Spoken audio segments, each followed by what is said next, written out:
I've never seen any video on how I took $1 million and turned it into $100.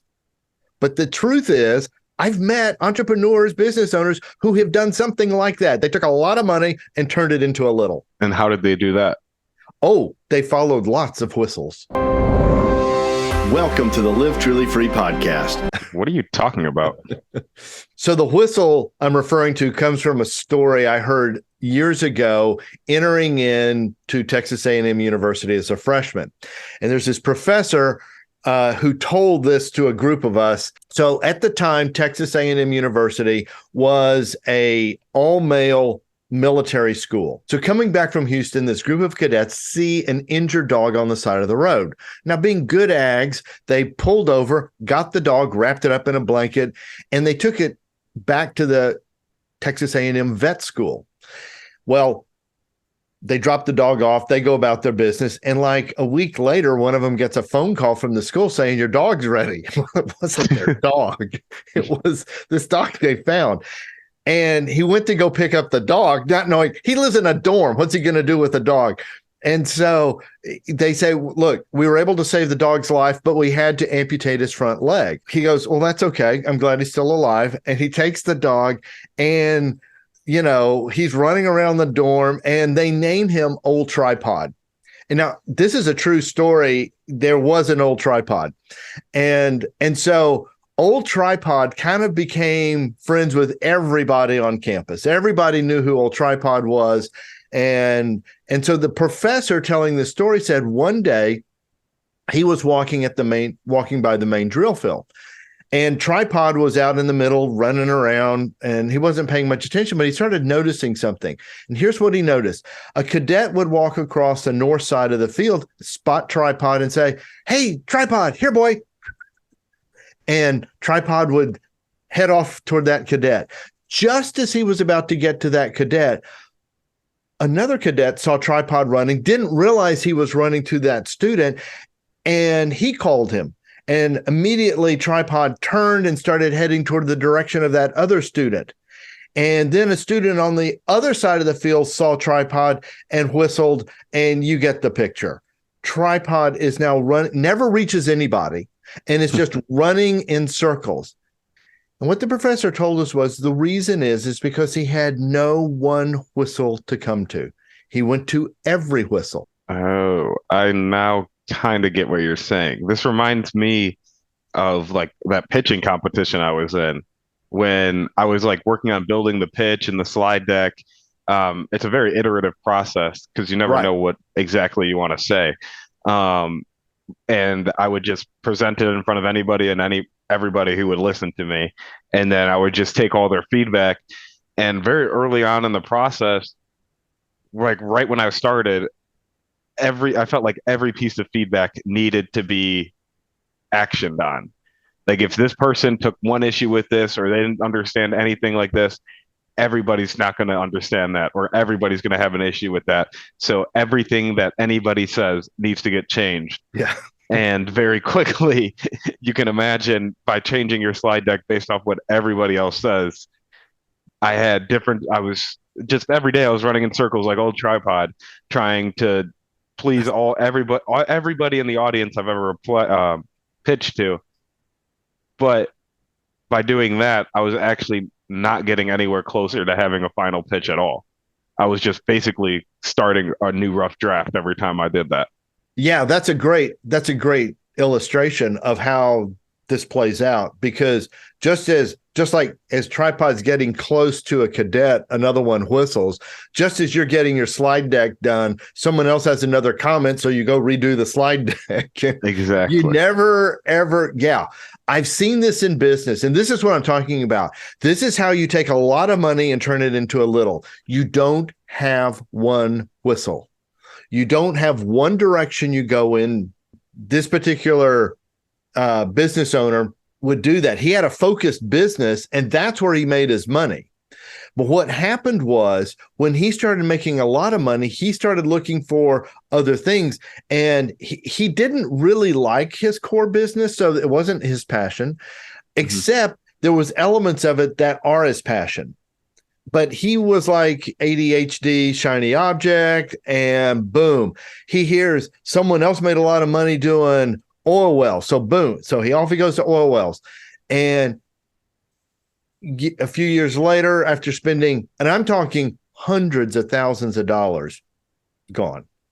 And then, something else, another opportunity. Oh, it's gas pipelines. Oh, it's no, it's railroad transportation. It's this, it's that. It was all kind of related, but there's no direction. So he got a little bit of money and then wanted to start investing it, and basically was like, I'll just park it wherever whatever whistle blows at me, that's where I want to put my money and invest it because that's going to work.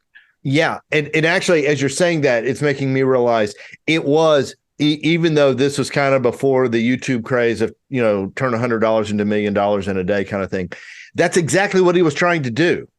He was like, trying to do the get rich quick. But he was already making good money. So now he was like, I'm making good money, but now I want to be like ultra rich. I want to make the money I have currently, it's going to make me ultra rich because all these shiny things I see can do that. Right. And so it's like, surely one of these is going to work. Well, here's the problem. When you're following all these different directions, you have no direction. Yeah.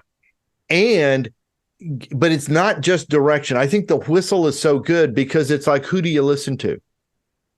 Mm-hmm. Who do you follow? Did he ever find that one whistle or? No. Now, I tried. So in my book, The Next Level Entrepreneur, it's all about one whistle. It's about you envision your direction and then you go after it. And the process forces you to make choices and get more focused and more focused. So the first part of the subtitle, Focus Your Passion, is about saying yes to one direction and no to all the others. And that's kind of what I ended up doing with my pitching contest. Was I realized, okay, everybody's going to have an opinion and everybody's going to try to find something wrong. Even if they don't think something's wrong, they feel like compelled to come up with something that they think might be wrong or might be. And I don't need your mights. I need to know what you actually think about the pitch. And so what I ended up doing was I ended up focusing on, okay, there's one consultant who's really helped guide me as far as I've gone in my business. And she's usually pretty spot on with what she's saying. So I'm going to lean on her voice. And anytime I hear something that contradicts her voice, I'll just bring it to her and see what she says about that. And maybe we workshop it and find some happy medium. And I really just started relying on that one voice rather than I would go get the feedback from everybody else. But like you said, with that navigator process, is like, yeah, it's okay to hear all those things, but you need to be able to know when you can eliminate what's not necessary. As you're saying that, it's reminding me that Garrett, who we've worked together and he helps with Live Truly Free, he started a obstacle fitness gym right out of high school, became an entrepreneur business owner right out of high school. And he followed an early version of the book and created a Next Level Navigator and had direction and strategy and all of that. What he told me was interesting because he followed lots of people on the internet. Okay. There's a zillion. I mean, there's so many whistles today, right? Versus, oh my God, you could, if you really want to, with the internet, like you say, you can just go chase whistles all day long if that's what you really want to do. Right. So one of the things he noticed was he was following all these business gurus, and you've heard of them. When he met me and he goes, George, what's different about what you're saying is it's rooted in experience. You've done it. These guys are, and these are huge people, reading books or playing off of other people's experiences, and they're great at marketing. So that's why they're so big, but their actual core content comes, they've put that together not through experience, through other means. And so there's a genuineness to voices and to whistles that you start to hear and you realize that makes sense. That's genuine. That's authentic.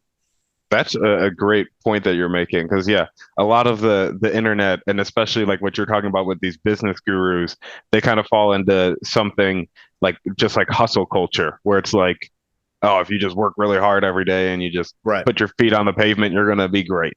And okay, well, what pavement do I put my feet on and what direction do I go? And they just speak in these very broad like motivational speak, but they're not actually giving you anything. And also, Garrett's point there is like great in that, yeah, these are just marketing guys who have a little bit, who've found somebody else's content. They're just marketing other content rather than, or marketing other content as their own rather than actually just speaking from their experience. And you can really tell, especially, I know I can, and I'm people in our generation, the internet, like people who've grown up with the internet can really tell when somebody's being authentic or when they're just giving a watered down version of something they're loosely familiar with, which is what a lot of those business gurus end up sounding like. Yeah, this is interesting because it's like who's the genuine whistle out there and how do you find them? And I think something else with that is like you're going to be able to tell they only talk at like a 50,000 foot level. And if you start going, give me specifics, there aren't any because they don't have any because they don't know any because Give they've me an never example. done it. Give me a story. Right.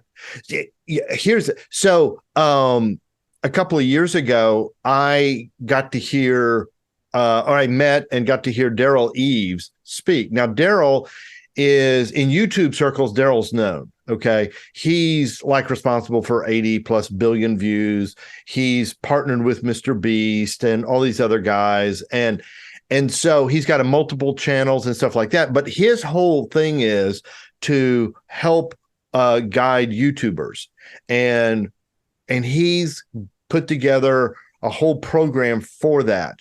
Well, I had met him, but I didn't know he had come out with a book, and so I started reading it, and then I learned about what his other resources were, and I didn't do a lot of research because I listened to him, and what he was saying was rooted in experience and practical and done it and what works and what doesn't. And so I didn't do a lot of research, and I just picked him and spent a lot of money learning his technique and his process. And literally it's going to take years to keep getting better at it. But what I've come to find out is there's a lot of other people out there. And then I've met other YouTube creators who have tried all these other voices, and they contradict Daryl. And it's not that they're wrong or right. It's just that if you listen to Daryl and one of these others, you're going to get conflicting advice. Mm-hmm. You need to pick someone who's got a success track record and follow them. So it's not always there's a right and a wrong, but in other words, there could be two right people, but you need to just pick one and stick with it. Yeah, there could be two different people who are right, but if they're saying different things, you can't do them both. Right. They do it in completely different ways. So it's like, go back to your pitching contest example. It's not that two people were talking to, well, you probably had 30 or 40 people talking to you, but a few of them had actually pitched. So you can narrow down the crowd with like who's actually pitched and how did it turn out? Okay, now we've got 3 left in the room or 2 left in the room. And because I don't want to talk to people who pitched and lost. I want to talk to people who pitched and won. Mm-hmm. But so you narrow it down to 3 people who've pitched and won, you're going to get 3 different ways. Got it. Yeah, that makes sense.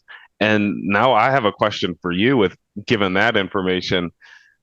Do you have one whistle that you follow, or do you want like a one whistle for a certain, aspect of your life? So one whistle for business, one whistle for life, one for health or relationships and, etc.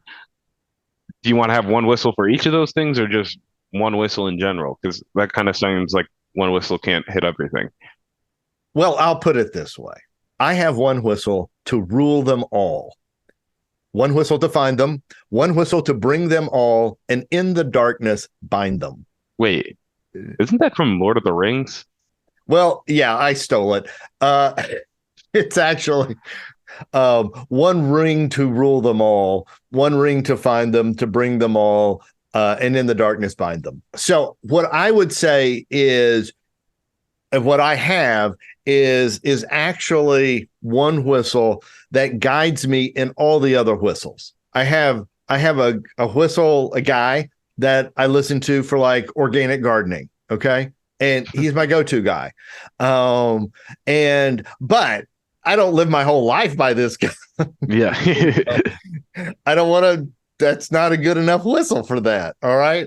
And in business, or YouTube, like I've got Daryl, right? But overall, and if you're a spiritual person, this will make sense. God is my one whistle to rule them all, and specifically Jesus. And how that works is very interactive, and that really has saved me so many times from going down the wrong path, picking the wrong whistle. And sometimes I'm all dead set. This is the whistle to follow in investments or something.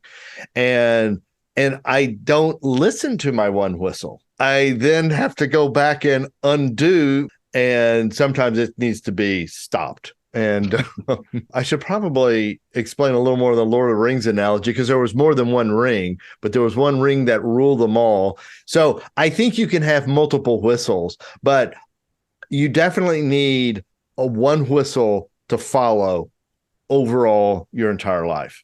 Yeah, so like you said with your gardening guy, you don't want to go to him for business advice per se. You want to go to him for gardening, and you want to go to your business guy for business. And so it's good to have those multiple whistles, and they're not contradicting each other, so they're not making you run in circles or over different things. And ultimately, those two whistles need to be also in alignment with that one big whistle that you've determined, or for your life, which would be God and your spirituality.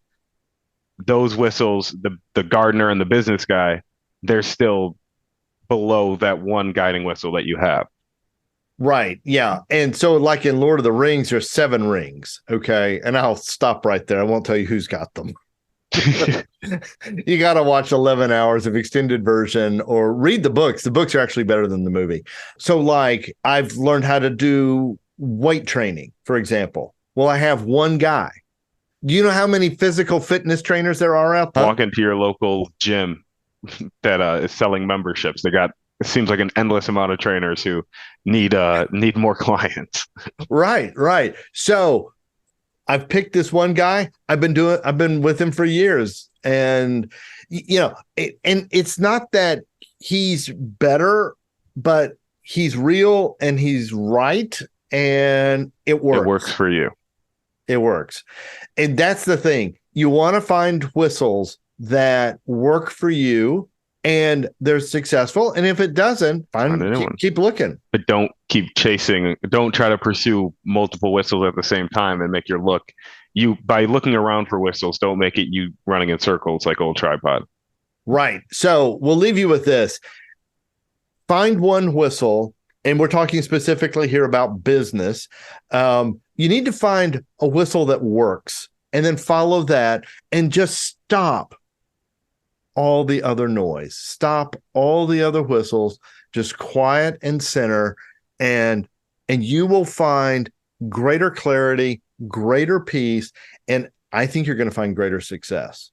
So, if you've enjoyed this video, I know you're going to love this one right here, because we get into this same topic about direction. All right. And until the next podcast, may you live truly free.